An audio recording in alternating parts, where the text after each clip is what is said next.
Bismillah ar-Rahman ar-Rahim. Au nom de Dieu, le clément, le miséricordieux. Que la paix de Dieu soit pour son prophète Mohammed et sa famille bénie et infaillible. Voilà, on recommence à l'heure pour les adultes.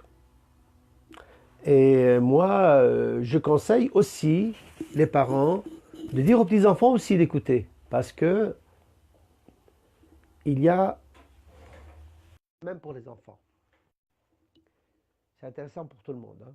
Enfin, je l'espère. J'espère que ça va satisfaire tout le monde. Alors, mais comme d'habitude, on attend une minute ou deux avant que, voilà, ça y est, maintenant on est ensemble, on est tous dans, voilà. À part que je pense, il y a voilà, c'est bien comme ça. Voilà. Donc on recommence. Bismillah ar-Rahman Assalamu ar-Rahim. alaikum. Alaykum salam wa rahmatullah wa barakatuh. Bismillah ar-Rahman ar-Rahim. Au nom de Dieu, le clément, le miséricordieux. Que la paix de Dieu soit sur son prophète Mohammed et sur sa famille bénie et infaillible. Tu avais quelque chose à dire, Soumaya? Moi, je voulais en tout cas peut-être profiter de l'occasion pour informer les participants que on va rajouter une étape à ces leçons qui consiste en fait à la fin de l'émission, je vais poster dans le groupe WhatsApp de l'école virtuelle 2 ou 3 questions liées à chaque leçon que je vous inviterai à me renvoyer sur mon numéro personnel. Donc, comme ça, chaque enfant pourra avoir la possibilité de répondre aux questions. On fera ça également aussi donc pour le niveau 1. Et donc, dans la journée, donc, je vais poster les questions du niveau 1 et les questions du niveau 2 dans le groupe WhatsApp de l'école virtuelle. Et j'inviterai donc les participants à me renvoyer sur mon numéro privé, donc personnel, les réponses que les enfants auront pu formuler avec leurs propres mots. Donc, voilà, c'est un rajout donc à ce qu'on essaye de partager avec vous pour essayer de vous aider à mieux comprendre et voir un peu comment vous suivez et Oui, impliquer les enfants dans le suivi. c'est bien. Mais pour l'instant, donc voilà, donc toi tu proposes de poser une question Oui, je la à posterai laquelle, dans. Ouais, oui, donc à laquelle il faut répondre directement sur ton numéro de téléphone ouais, tout à et fait. non pas sur le groupe. C'est ça? Ouais, ouais. Via donc Voilà, les numéros de téléphone WhatsApp. Ouais. voilà. Et donc, voilà. Et donc, c'est une question qui concerne toujours les leçons qu'on donne? Oui, tout à fait. À chaque leçon, il y aura des questions qui sont précises pour la leçon qui a été donnée. Donc, les personnes qui suivent les questions peuvent découvrir la réponse, quoi. S'ils suivent Pardon, l'émission, ils les peuvent trouver la personnes qui réponse. suivent l'émission peuvent découvrir la réponse. Tout à fait. Ouais, ouais, la réponse se Et trouve si pendant dans l'émission l'émission. en direct n'ont pas fait attention, ils peuvent revoir l'émission en référé pour trouver la réponse. En différé, ouais, ouais, ouais, tout En à fait. différé. Ah oui, en référé, Ouais, oui, je me suis trompé, d'accord. En différé. Donc ouais, c'est facile à trouver voilà. alors. Bah oui, ce ne sont Donc, pas des questions difficiles, c'est le contenu et la réponse, elle se trouvera dans l'émission. ah ben c'est bien, c'est bien. Eh ben, c'est bien moi aussi, comme ça je peux trouver aussi la réponse. Bah, il vaut mieux que tu la connaisses, la réponse, hein. Ben, tout le Parce que si monde, tu la hein. connais pas, comment on va pouvoir savoir qui a bien répondu ou pas? Ouais.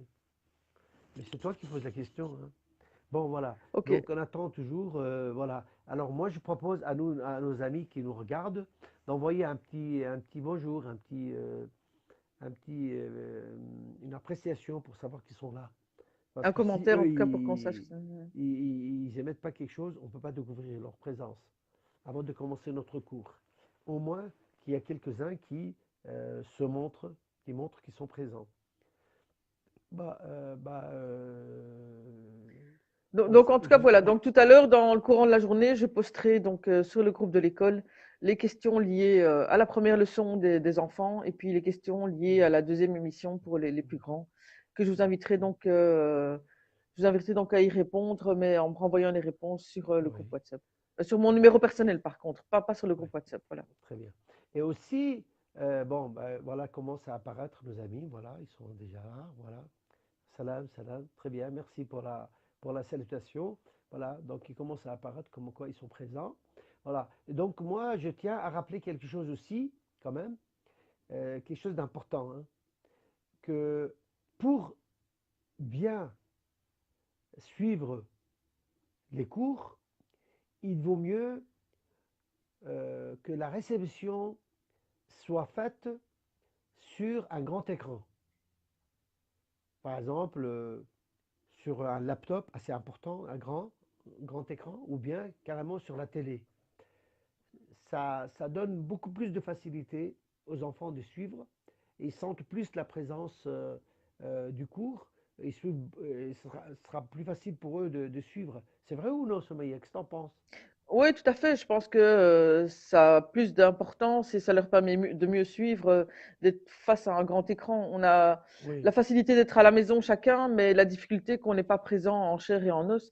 Et donc le fait d'avoir une image plus grande, ça facilite la concentration. Oui. voilà. Donc si on suit sur le téléphone ou bien sur le GSM, sur le portable, Pour des vraiment, enfants, c'est difficile c'est difficile de s'y attacher, hein. de C'est capter difficile de l'attention des suivre. enfants. Ouais. Donc il vaut mieux, donc je conseille aux parents de mettre à la disposition de leurs enfants un grand écran.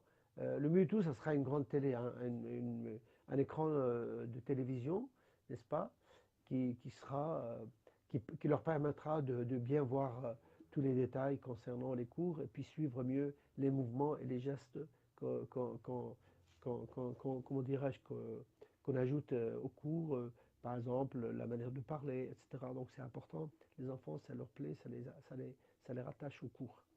Voilà, donc maintenant la question, pour cette fois-ci, donc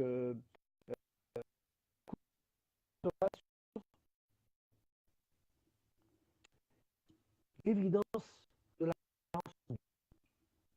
l'évidence de la croyance en Dieu. Par exemple, qui penserait que si Dieu était là, pourquoi on ne peut pas le voir? Pourquoi on ne peut pas le sentir? Pourquoi on ne peut pas communiquer directement avec lui? C'est une question. Ce sont des questions que les gens en général posent. Que si Dieu était là, si Allah subhanahu wa ta'ala, si Allah, Dieu, qui soit loué, il nous a créé, il a créé le monde, il a fait les océans, les planètes, etc. Et il nous a donné la vie. Pourquoi on ne peut pas le voir? Mais avant de répondre à cette question-là, je vous propose, n'est-ce pas, cet exemple. Est-ce que vous pensez que vous avez une raison dans votre tête? Ah, qu'est-ce que tu en penses, Somaïa? Est-ce qu'on a une raison dans notre tête? C'est une particularité de l'être humain, c'est justement d'avoir la raison dans sa tête, comme tu La dis, raison, c'est ce qui nous permet de penser, et de faire la n'est-ce pas? différence entre ce qui est bien et ce qui est mal aussi. Aussi. Donc, on a la raison dans nos têtes qui nous permet de comprendre, de réfléchir. Tout le monde a la certitude qu'il a une raison. Et pourtant, personne dans le monde n'a pu voir la raison. Est-ce que tu as pu voir ta raison, toi? La voir, non, mais ce qui se passe, c'est que je ne la vois pas, mais je traduis le sens de ma raison dans mes gestes, dans mes décisions, dans ma manière de vivre, dans le Donc, fait tu la de connais par ta choisir ce qui est bien et conscience. ce qui est pas bien. C'est pas à travers Tu le connais ta résultat que raison par je... ta conscience.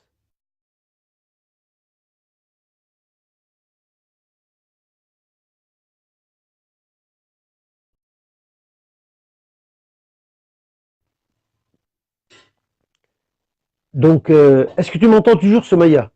Oui, mais là, très très fort, là, tout d'un coup. Oui, La connexion n'était pas très bonne, et puis là, maintenant, c'est très fort. oui. Le son est très fort maintenant? Pour moi, personnellement, oui, je ne sais pas pour les autres ce C'est qu'il en est, bien, mais c'est bien, c'est bien. Mais moi, entre-temps, j'ai eu quelques perturbations sur mon téléphone. Donc, bon, tant mieux, si tu m'entends bien, c'est tant mieux. En tout cas, voilà. Donc, moi, je te disais que notre raison, on peut pas la voir, on peut pas la sentir avec nos mains, on peut pas la sentir avec nos mains, et pourtant, on sait qu'elle est là. Pourquoi on sait qu'elle est là? Parce que on déduit son existence avec la réflexion. Donc il y a beaucoup de choses qui peuvent exister dans notre vie, mais qu'on ne les sente pas, comme notre raison. Et pourtant, on est contraint par la force de la logique d'accepter sa présence. Elle est là, notre raison. Elle est là. Ben, c'est comme dans la nature, le vent, on ne le voit pas, mais on voit ses effets dans la nature. Et on est Voilà. conscient qu'il est là. Donc il faut, à mon avis, il faut faire un effort pour un peu regarder de l'autre côté.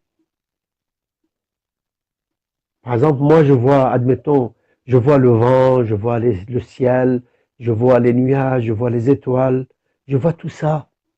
Non, le vent, Au tu lieu ne le de vois dire, pas. au lieu de dire, moi, je vois pas qui a fait ces étoiles, qui a fait ces océans, qui a fait ces planètes. Il faut penser que s'il n'y avait pas quelqu'un pour les faire, ils ne seraient pas là. Donc il faut regarder de l'autre côté. Il faut penser de l'autre côté. Il faut pas toujours penser d'un seul côté. Il faut toujours penser de l'autre côté aussi. C'est vrai ou pas? Bien sûr, donc il faut changer sa position. Il ne faut pas rester derrière notre simplicité de réflexion en constatant juste ce que l'on perçoit, mais il Ouais. faut poser des questions supplémentaires et aller Mm. voir plus loin. Et ça me rappelle l'histoire d'un type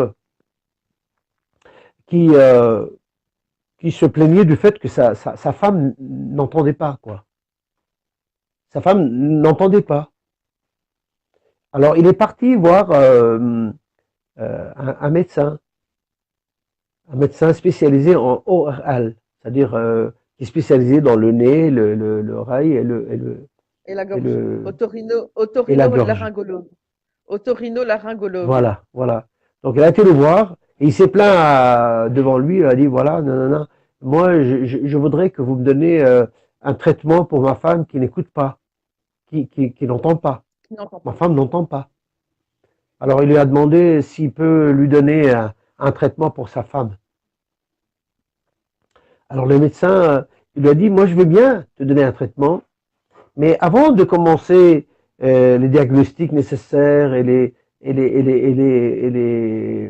la réflexion sur le traitement qu'il faut lui donner, lui conseiller, j'aimerais bien que tu me décrives le degré euh, de sa surdité. Combien elle est sourde, à quel point. Elle a dit comment? Elle a dit bah, tu l'appelles du loin, du près, tu essayes. À combien de mètres il faut, par exemple, de distance pour qu'elle puisse t'entendre? Alors le monsieur, il a dit d'accord, je vais voir. Et puis il est rentré chez lui. Et puis de l'extérieur de la maison, il a appelé sa femme. Hé, hé, Juliette! Elle s'appelle Juliette. Juliette, Juliette! Pas de réponse. Son Il mari dit, dis s'appelait donc, elle Roméo. n'entend pas. Hein? Oui, et lui Son peut-être mari Roméo, s'appelait oui. Juliette, Juliette! Ben, elle n'entendait pas. Et puis il s'approchait un peu. Il dit, Juliette, Juliette! Qu'est-ce que tu fais? Juliette! Il crie. Et puis Juliette, on n'entend toujours pas. Alors il s'est approché encore davantage. Dans la première pièce de la maison, il y avait encore entre lui et Juliette 2, 3 pièces. Il appelle Juliette, Juliette. Et Juliette n'entend toujours pas. Il dit donc son état est très grave, hein, ça Juliette. Puis il commence, il arrive dans la chambre qui est juste à côté de la chambre là où elle était, probablement elle était dans la cuisine. Elle l'a appelée Juliette, Juliette. Qu'est-ce que tu fais, Juliette? Elle répond toujours pas. Finalement, il est entré dans la cuisine, là où elle s'est trouvée. Il appelait Juliette, Juliette. Elle n'entend toujours pas. Alors il s'est approché à côté d'elle, il s'est collé à elle et il a mis sa bouche contre Juliette, Juliette, est-ce que tu m'entends? Pourquoi tu ne me réponds pas? Qu'est-ce que tu fais? Elle lui dit, écoute, mon cher mari, moi je t'ai entendu, tu m'as appelé 4 fois et je t'ai répondu, mais toi tu m'entendais pas.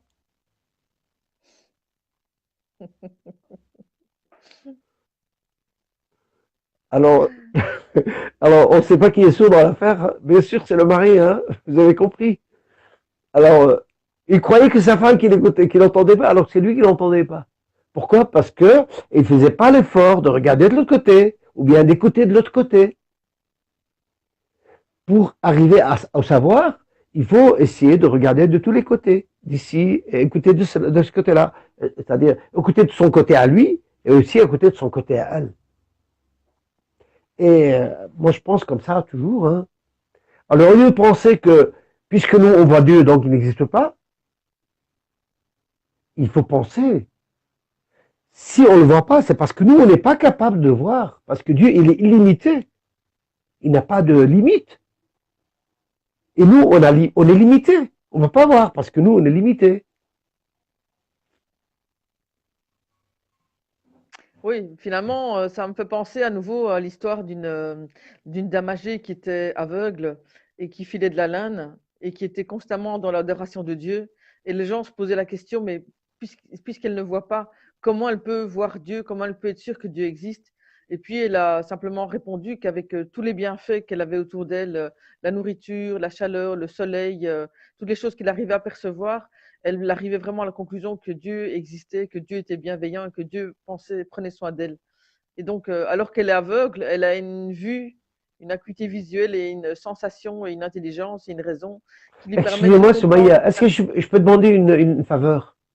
Dis-moi, Tu peux recommencer dès le début parce que je n'avais pas compris. Excusez-moi. est-ce que j'ai mal placé le micro maintenant? Comme ça, Non, c'est non, bon. non, c'est de ma faute à moi. Tu recommences, s'il te plaît? Donc, j'expliquais l'histoire d'une dame aveugle qui filait de la laine. Et donc, elle est Oui, aveugle, elle ne voit rien. oui, Et on se rend compte que dans le fil de l'histoire, que c'est quelqu'un de très croyant qui remercie Dieu tout le temps. Et puis les gens la voient et ils lui posent la question, mais tu ne vois pas, tu es aveugle, comment sais-tu que Dieu existe? Et elle a commencé à réciter tous les bienfaits dont elle bénéficiait, les bienfaits de Dieu. Donc le fait qu'elle oui, ait de quoi manger, qu'elle soit en bonne santé, qu'elle sente la chaleur, le soleil, et qu'elle ait tout ce qu'il faut pour vivre correctement et qu'elle ait toute une beauté qu'elle perçoit dans ses autres oui, sens.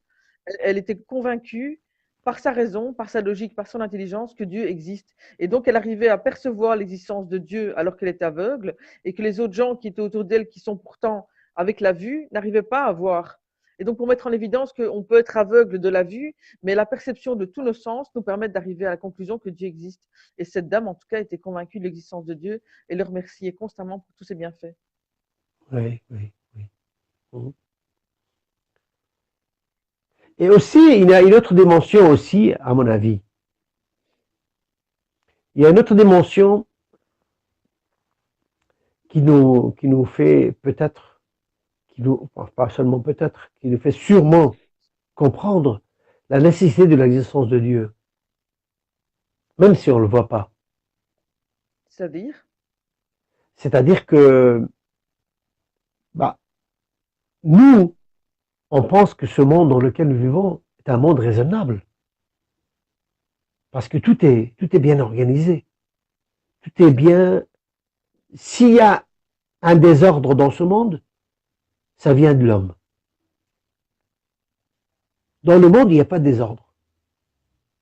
Et si un jour, on tu peux nous s'aperçoit, donner des exemples? Tu peux nous donner des exemples d'ordre qu'on peut percevoir dans la vie de tous les jours? regarde par exemple, quand il pleut, il y a toujours des conditions nécessaires pour la pluie. Si ces conditions ne sont pas regroupées, il ne peut pas pleuvoir. C'est vrai ou non? Oui, oui, tout à fait. Ouais. Il faut qu'il y ait des nuages et que ces nuages subissent un certain degré de vent froid ou de vent chaud pour qu'ils se transforment. Hein. Et après, il y a ce qu'on appelle le rencontre entre les charges positives et négatives, ce qui donne lieu à ce qu'on appelle la tonnerre et l'éclair. Et après, il y a la pluie qui tombe. Donc, moi, je suis pas en train d'expliquer ici une leçon de physique, mais je sais que par l'observation, qu'il y a des conditions nécessaires pour qu'il y ait pluie. Si les conditions ne sont pas regroupées, il ne peut y avoir jamais de pluie. C'est pareil, par exemple, admettons le soleil. Le soleil et la terre et la lune, ils sont réglés dans un mouvement perpétuel qui dure depuis des millions d'années, mais qui ne change pas, qui est très très très précis, beaucoup plus précis que les meilleures montres qu'on peut inventer. Une montre inventée par l'homme et fabriquée par l'homme, elle peut toujours un peu se tromper, ne serait-ce qu'une fraction de seconde. Elle peut tomber en panne. Par exemple. Mais la pendule universelle, la pendule cosmique, si on peut dire, hein, cette pendule planétaire ou bien solaire ou bien, n'est-ce pas, ou bien universelle qui vient de l'univers, elle tourne avec une exactitude vraiment. Il y a une perfection qu'on ne peut pas réaliser, nous, à notre niveau. Il n'y a pas de désordre. Il y a toujours des raisons derrière chaque événement, derrière chaque mouvement, derrière chaque changement, derrière chaque évolution, derrière chaque développement, derrière chaque changement. Il y a toujours, on dit qu'il y a des raisons. Et tout est lié d'une façon tout à fait organisée et ordonnée. Le désordre vient de l'homme, par exemple, quand il jette ses déchets dans la nature. Il salit le monde. Ou bien lorsque l'homme il commence à tuer des animaux qu'il ne doit pas tuer. Par exemple, il va chasser les éléphants. Pour quoi? Pour leur... pour l'ivoire. Pour l'ivoire. Ou bien il commence à aller chasser un tigre pour avoir sa peau, etc. C'est mesquin, c'est vraiment... Il provoque un déséquilibre planétaire, en fait. Voilà, il provoque. C'est toujours l'homme qui fait le déséquilibre, en fait. Qui sait pas, c'est l'homme qui veut vraiment ramener le monde et faire le monde à sa manière de voir, sans respecter ce monde dans lequel il vit. Alors du coup, ce manque de respect, ça provoque le désordre, qui finalement, il revient contre l'homme lui-même. Ça se retourne contre il revient lui. contre On voit alors que si le monde, alors si l'homme était respectueux des droits et respectueux du monde dans lequel il vit, il pourrait profiter beaucoup plus et avoir de meilleurs résultats. Meilleurs résultats. Aujourd'hui, nous vivons dans un monde malheureusement très pollué à cause de notre envie de tout avoir, de tout posséder, de faire des grandes fortunes, même au prix de détruire la nature, détruire le monde dans lequel nous vivons. Mais si on est respectueux du monde dans lequel nous vivons, le respect commence comment? Par le respect des droits. Il y a de droits envers la nature, de droits envers l'être humain, de droits envers le voisin, de droits entre soi-même. Et puis moi je te garantis, si chaque fois on respecte le droit, il y a toujours un bon résultat. Si c'est pas dans ce monde, dans l'au-delà. Il arrive des fois où le droit, quand il est respecté, on récolte le bon résultat, le gain, le bénéfice, on le récolte dans ce monde d'ici-bas, ici dans ce monde. Lorsqu'on respecte le droit, on peut récupérer le bénéfice dans ce monde. Mais de toute façon, on fait le droit, on respecte le droit même si on n'a pas de bénéfice. Mais souvent, en tout cas, lorsqu'on respecte le droit de chaque chose, de chacun, de chaque personne, de chaque être, il y a toujours une récompense auprès de Dieu. Dieu nous récompensera. Pourquoi? Parce qu'il est juste. Justement parce qu'il y a la raison dans ce monde, parce qu'il a créé le monde avec la raison. Donc quand on fait une bonne action, on aura toujours un bon résultat. Mais dans ce monde, des fois, il arrive qu'on a aussi des bons résultats. Ça me rappelle l'histoire d'un type qui voulait visiter Karbala, voulait visiter l'imam Hussein. Vous savez, il y a la visite de 40e jour après le martyre de l'imam Hussein. L'imam Hussein, c'est l'imam de notre temps, c'est le petit-fils du prophète, n'est-ce pas? Donc, les amoureux de l'islam, les amoureux de la famille du prophète, n'est-ce pas? Même les amoureux de la justice et de la liberté, ils aiment bien visiter l'imam Hussein. Parce que lui, il est le martyr de la liberté.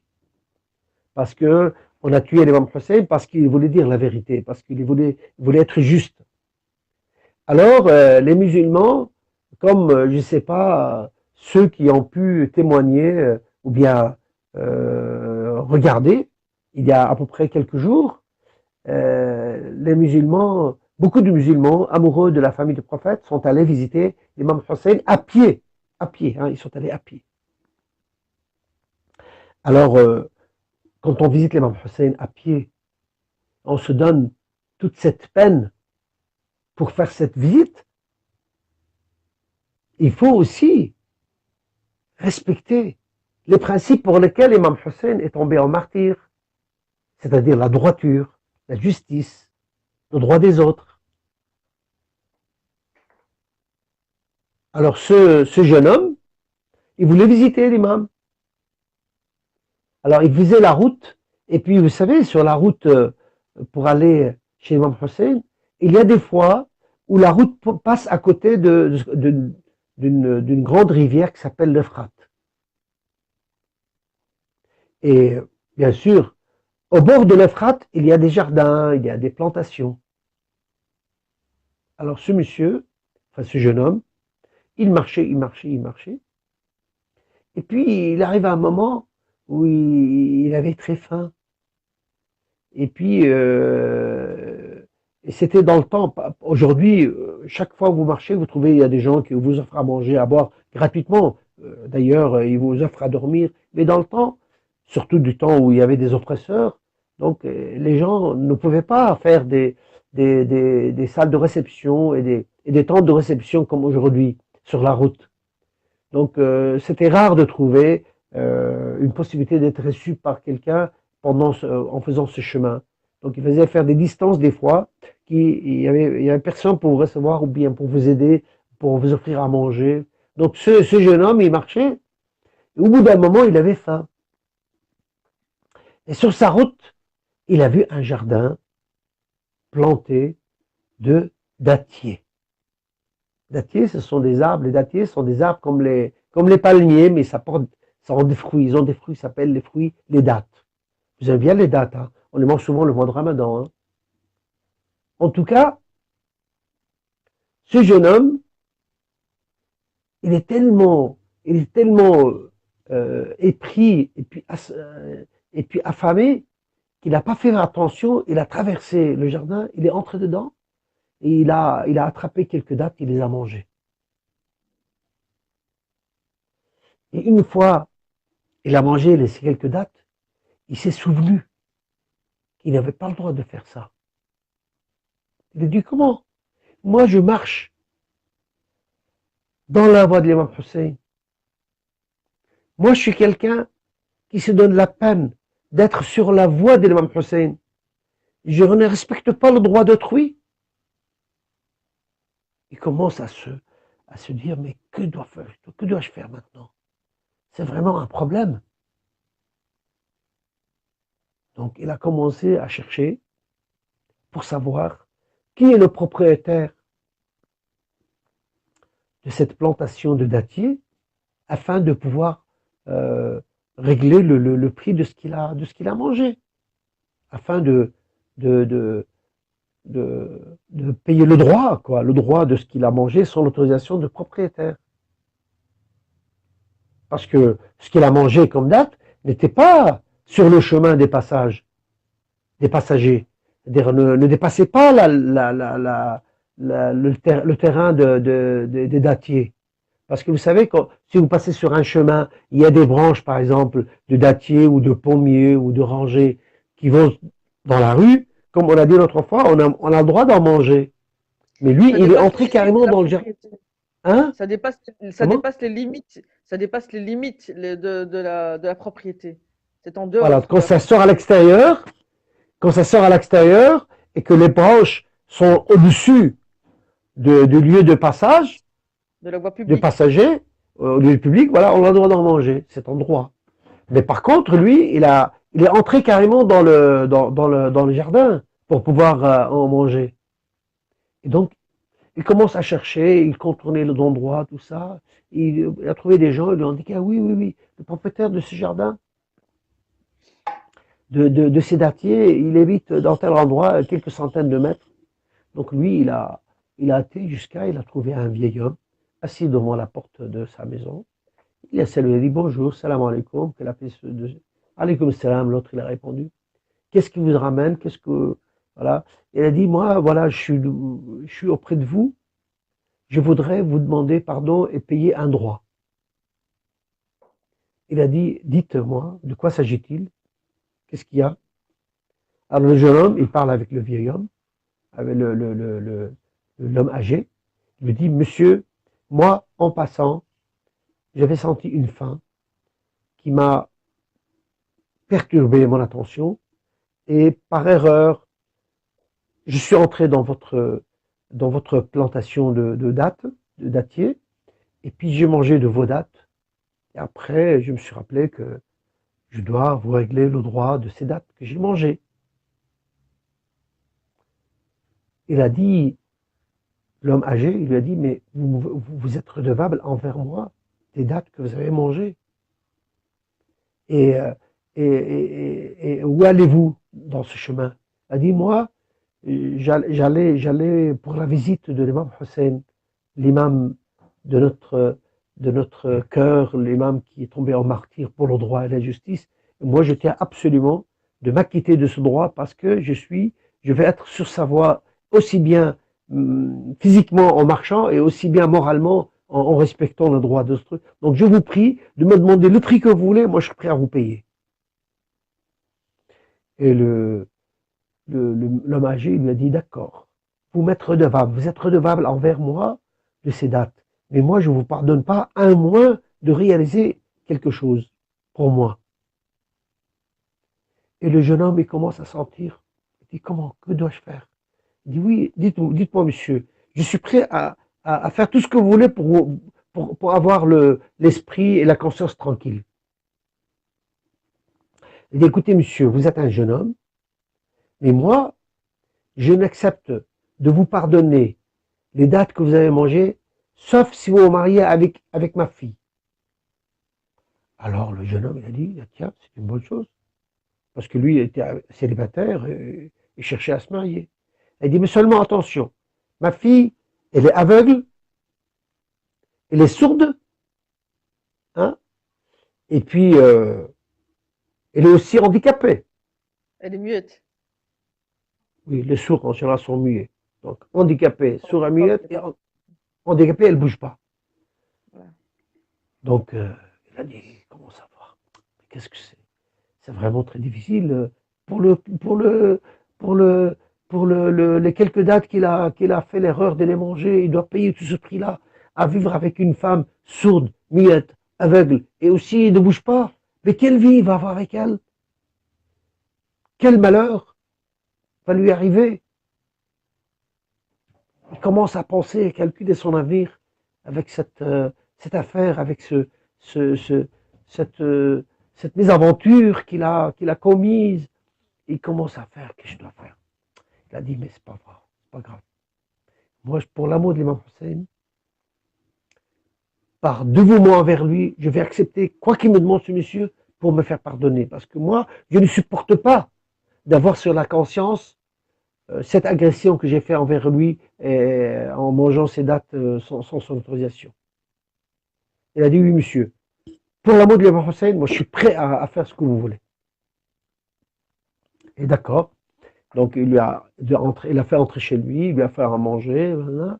Et puis le soir, on va célébrer le mariage. Et le soir, le monsieur, il appelle ses proches qui étaient pas loin de chez lui, voilà, ils commencent, ils font célébration du mariage, puis il le marie. Lui, l'homme âgé, il savait aussi que sa fille, malgré son état, aimait bien se marier avec quelqu'un qui marche sur la l'imam Hussein. Parce que dans cette contrée-là, tout le monde aimait l'imam Hussein. Donc pour eux, C'était vraiment une aubaine d'avoir un jeune homme célibataire qui aime l'imam Hussein et qui va se marier avec cette fille. Bon, pour eux, c'était une aubaine. Donc, l'accord était consenti par tout le monde, les voisins, tout le monde était d'accord pour célébrer ce mariage. Et puis, ils ont célébré ce mariage. Et puis, comme à l'ancienne, le soir, l'homme âgé, le père de la fille, maintenant qui est devenu le beau-père du garçon, il lui a libéré un appartement, une chambre dans sa maison qui est située à côté.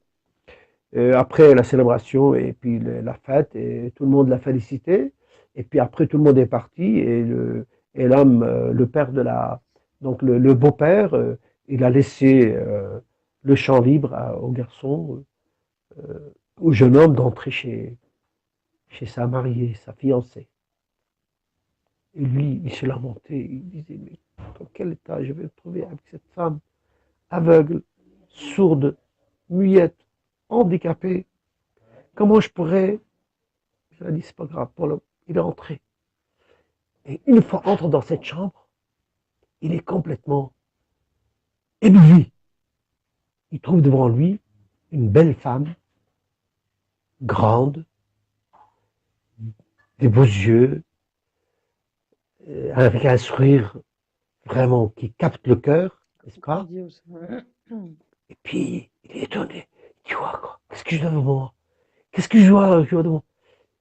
Alors, sur le coup, il pensait que peut-être il se trompe. C'était pas sa femme. Alors, il lui dit, mais vous n'êtes pas ma femme. Qu'est-ce que vous faites ici? Moi, je m'attends. Elle lui dit, oui, je suis ta femme, moi. Moi, j'ai le plaisir de marier avec toi, qui est l'amoureux de l'imam Hussein, qui veut se pardonner pour les dates qu'il a mangées sans demander d'autorisation. C'est un honneur pour moi de marier avec un garçon aussi droit, aussi, n'est-ce pas, loyal, aussi juste que toi. C'est un bonheur, c'est mon bonheur aujourd'hui. Et puis voilà, il a célébré son mariage avec elle, avec le plaisir et le bonheur. Et sachez que quelqu'un qui respecte le droit, il aura les bons résultats, pas seulement dans ce monde comme celui-là, mais aussi dans l'au-delà où Dieu lui donnera une très grande récompense. Mais attends, parce que alors moi j'ai des questions à te poser. Vas-y. Tu as raconté cette histoire romantique, mais il y a une question qui me taraude, c'est que quand tu dis que le père décrit sa fille comme étant aveugle, sourde et muette, et qu'elle ne l'est pas dans la réalité. Alors qu'est-ce que ça veut dire? Parce que le père, il voulait être sûr du dévouement du garçon envers l'imam Hussein et être sûr qu'il va accepter de subir les conséquences, même si elles sont mauvaises, pour s'acquitter de son droit. Ah, ok, d'accord. Parce que moi, alors, j'étais en train de m'imaginer, donc mon imagination me poussait plus loin. Je me dis peut-être qu'elle était aveugle dans le sens où elle respecte le droit des yeux, où elle ne va pas regarder ce qui est interdit, qu'elle est peut-être sourde dans le sens où elle n'écoute pas ce qui est interdit, et qu'elle est peut-être muette dans le sens qu'elle ne dit pas ce qui est interdit aussi dans la vie de tous les jours. Et que peut-être qu'il y avait un déduction, symbolique. c'est une très belle déduction que tu en tires, toi. Ben, c'est pas mal, peut-être, oui. Peut-être c'est un aspect de la comment dirais-je, de la sagesse qu'on peut tirer de cette histoire sans que moi à laquelle j'ai pas fait attention. Mais en tout cas, ce qui est important dans cette c'est un bon histoire, point c'est que que tu soulèves. parce que bon, le beau-père n'allait pas mentir, il n'allait pas faire une arnaque non plus, Oui, même si oui, son oui. intérêt. Mais donc, il y a peut-être un sens à placer là-dedans. Mais en tout cas, ce qui est intéressant de voir, c'est que tu mets en évidence qu'au-delà de l'amour pour l'imam Hussein, ça se traduit dans les gestes de ce jeune homme qui va être respectueux du droit de l'autre, même s'il est absent. Et donc, Oui, c'est vrai que pour un beau-père, c'est rassurant de savoir que quelqu'un va être attentif à respecter le droit de sa fille comme il l'a oui, fait, même si le propriétaire était absent pour les dates, quoi. oui, c'est exact. Et quel est le lien à comprendre alors avec la, le sujet que tu développais aujourd'hui? Ben, c'est-à-dire que la justice, si on voit la justice qui est qui accompagne la raison. Si ce monde dans lequel nous vivons n'avait pas de bonnes conséquences pour les bonnes actions et de punition pour les mauvaises actions, ce monde serait dans le désordre, serait injuste. Et rien que cela est une raison suffisante pour que nous croyions que Dieu a créé le monde et que nous croyons à son existence même si on ne le voit pas. Donc, c'est tout l'ordre, l'équilibre, tant dans les bienfaits que dans la justice, que dans la régulation des planètes et du soleil et autres, met en évidence que par la clairvoyance, on peut déduire que Dieu existe et qu'il est présent. C'est sûr, oui, oui, oui. Il y a une justice qui est présente toujours partout, là où on vit, au niveau de ce monde ici-bas et au niveau de l'au-delà. Donc cette justice qui règne partout, nous montre qu'il y a une raison derrière l'existence de ce monde, et cette raison-là n'accepte pas les failles, n'accepte pas les défaillances, n'accepte pas les défauts et les injustices. Bah écoute, maintenant, comme d'habitude, j'espère que nos amis ont bien apprécié cette leçon cette fois-ci. Et puis voilà, donc notre séance arrive à sa fin. Toutefois, s'il y a des questions, vous pouvez les poser sur la page de Safina du Savoir. Et nous, on y répondra. Et puis, d'ici la semaine prochaine, je vous souhaite un bon séjour, une bonne continuité, et puis et que la paix de Dieu soit sur vous. Donc, Salam alaikum wa rahmatullah. Merci. Il y en a qui disent que c'est une très belle histoire. Merci beaucoup à ceux qui montrent leur plaisir à entendre cette histoire et aussi, bien sûr, en tirer les conséquences heureuses. Les conclusions. Les conclusions. Donc moi, je vais me permettre, avant de vous saluer, donc de rappeler ce que j'ai introduit au début du cours. Donc, c'est que dans le courant de la journée, je vais poster donc dans le groupe WhatsApp de l'école virtuelle des questions liées aux deux sessions d'aujourd'hui, donc pour le premier niveau et le deuxième niveau. Et donc, je vous inviterai à répondre. Les plus jeunes avec leurs propres mots, éventuellement aider des parents. Bon, et les adultes se débrouilleront. Et donc, je vous inviterai à me renvoyer les réponses à ces questions sur mon numéro privé personnel, donc pas en public. Comme ça, chacun doit chercher la réponse et participer à sa manière comme il peut. Donc voilà, dans le courant de la journée, donc vous retrouverez ces questions dans le groupe WhatsApp de l'école virtuelle. Tu vois les cœurs qui sont envoyés par Valérie et Fatoumata et Anouzo, hein? Très joli. Non, hein? moi je ne les vois pas. Moi, je les vois. Je ne les vois pas. Je vois plein de cœurs. Alhamdulillah. J'espère que toutes les filles auront des bons maris et tous les bons maris auront des belles filles. Inch'Allah. Pour le mariage. En tout cas. Dans l'avenir. Hein? Allez, salam alaikum. À bientôt. Salam alaikum. Merci beaucoup. Salam alaikum. Que Dieu soit avec vous. Amen.